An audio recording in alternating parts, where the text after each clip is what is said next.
So the objective of the lesson is to actually understand how do we apply the general logic, or there are certain proofs, theorems that we use to expand the higher order binomial expansions.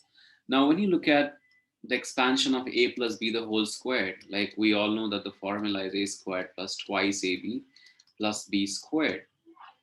Now, when you look at a plus b the whole cube, formula is a cube. If you do multiple time expansion, it is 3a squared b plus 3ab squared plus b squared, b cube.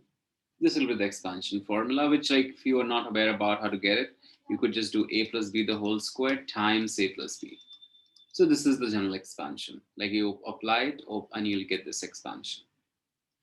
Now, if I ask, okay, can we expand a plus b to the power 5 or something? So if I have to do a plus b to the power 5 expansion, how do we do this?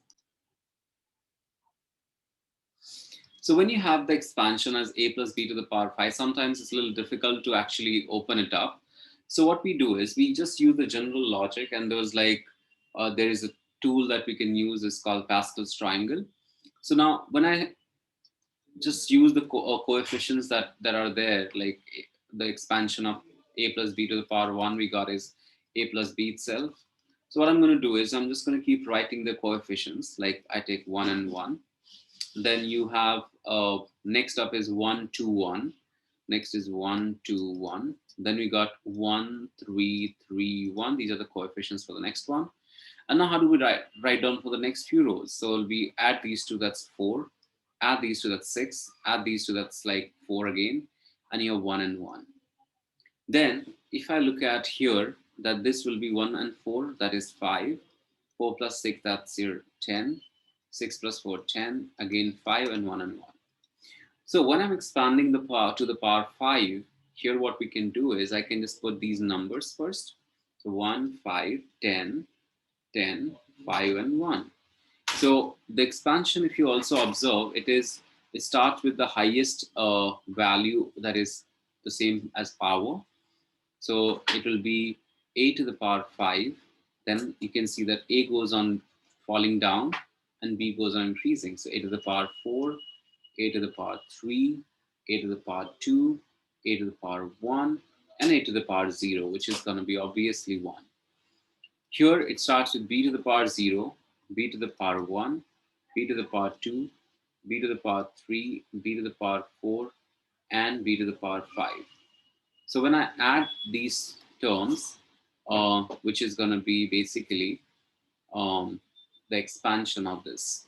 So also what is interesting is that if you look at this number, which is 5, here you have got around 6 terms. So when you have a plus b to the power n expansion, what you get is n plus 1 terms in the expansion. So this is how you do the general like expansion. Let's take a couple of examples that are a little advanced. So now let's say I have to expand x squared plus 1 over x squared to the power of 6.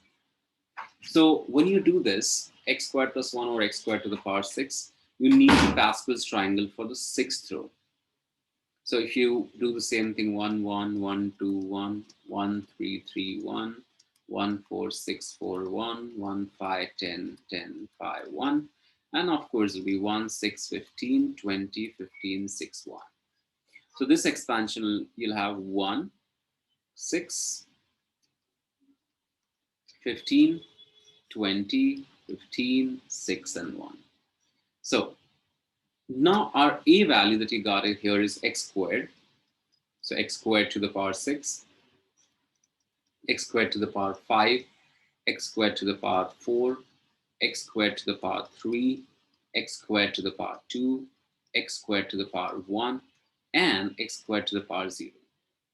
And then you have the second value will be b, which is 1 by x squared to the power 0, 1 by x squared to the power 1, 1 by x squared to the power 2, 1 by x squared to the power 3, 1 by x squared to the power 4, 1 by x squared to the power 5, 1 by x squared to the power 6. Now, If you simplify this, obviously this first term becomes x to the power 12 plus this is x to the power 10 over x squared, so it will become 6x to the power 8 plus this will become x to the power 8 over x to the power 4, which is, this will become 15x to the power 4. Then you'll have plus, this cancels, x to the power 6 and x to the power 6 are plus 20. Then you have got 15 over x to the power 4. Then you will have plus 6 over x to the power of 8. And eventually what we get is 1 over x to the power 12. So this is the general expansion you get. Now sometimes you might have a minus here. So sometimes suppose if we had the minus expansion, so in that case what we would do is instead of minus, you put minus here everywhere. And also as a result, when you simplify this, you will notice that after every, you will have, first will be, it'll be positive. I'm just going to just show how the signs can be changed. So you'll get like positive, negative. So first will be negative. First it starts with positive, then it will be negative after that.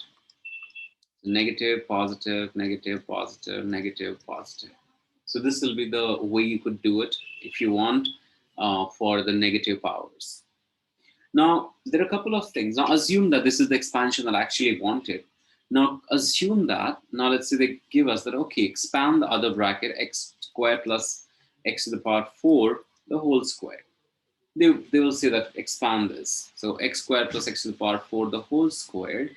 If you open it up by a plus b, the whole squared formula, it will be x to the power 4 plus 4 plus 2x squared x to the power 4 plus x to the power 8. So it becomes x to the power 4 plus 2x to the power 6 plus x to the power 8. This is the expansion. Now, what will be the general question? Now, just before I go ahead to this, like we need something called as coefficient understanding. The key terms of like coefficient, constant term. So when you say coefficient is the number before the variable. Now, for example, here is negative 6, here it is 15, here is negative 20, here it is 15, here is 6, negative 6. So these are the coefficients. Now, when you look at the simple like constant term as a key term, a term that does not contain x is called as a constant term.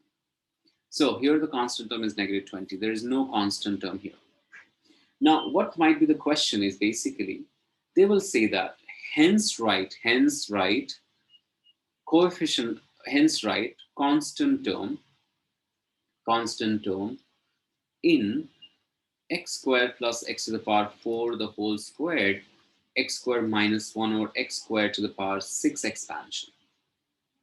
So we just did the expansion of the first bracket, which is x to the power 4 plus 2x to the power 6 plus x to the power 8.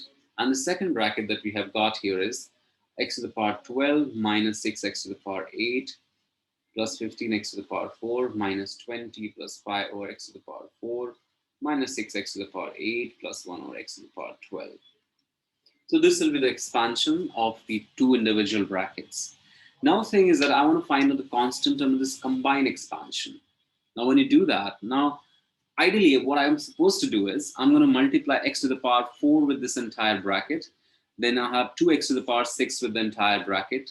And then plus x to the power 8 with the entire bracket. And then you open out each term. Whichever terms come without x, you collect them and add them up. That's what is going to be your step. But instead of doing the unwanted terms, what I would like to do is in the beginning itself, I can pair it up. Which terms are giving me the right coefficient that I want? Here, the constant term is x to the power 0. So I would say that, okay, let's see which two numbers or which numbers that multiply. So from the brackets that get me the constant term. So x to the power 4 with this, no. I would not cancel this. So the first one is no with x. Then this one, if I multiply x raised to 4, no, I get x raised to 12, and so on. So you notice that the first constant term you will get is when you multiply x to the power 4 with 5 over x to the power 4, which is nothing but, sorry, this is 15. So it'll be x to the power 4 times 15 over x to the power 4. Next up is, if I multiply x to the power 8 or with any other term, am I getting x to the power 4? No. So x to the power 8 with 1 over, this gives me 1 over x to the power 4. That doesn't help. So there is no other term in this. Then you have 2x to the power 6 with any other term. So x, there is no term that gives me x to the power 4, constant term. I mean, sorry, we are not looking at x to the power 4, we are looking at constant terms. So x, 2x to the power 6, if I have any x, 1 over x to the power 6 term, no. Then x to the power 8, if I multiply with this number, the x to the power 8 with negative 6 over x to the power 8, then I get the constant term. So this and this get cancelled, this and this get cancelled. So the constant term that you'll have in this expansion will be 15 minus 6, which is nothing but 9. So that's how you find out the constant term in this expansion. So in this question, what we have to do is basically find out the coefficient of x to the power negative 3 in the combined expansion. So like how we did the last problem, you're going to expand the individual expansions.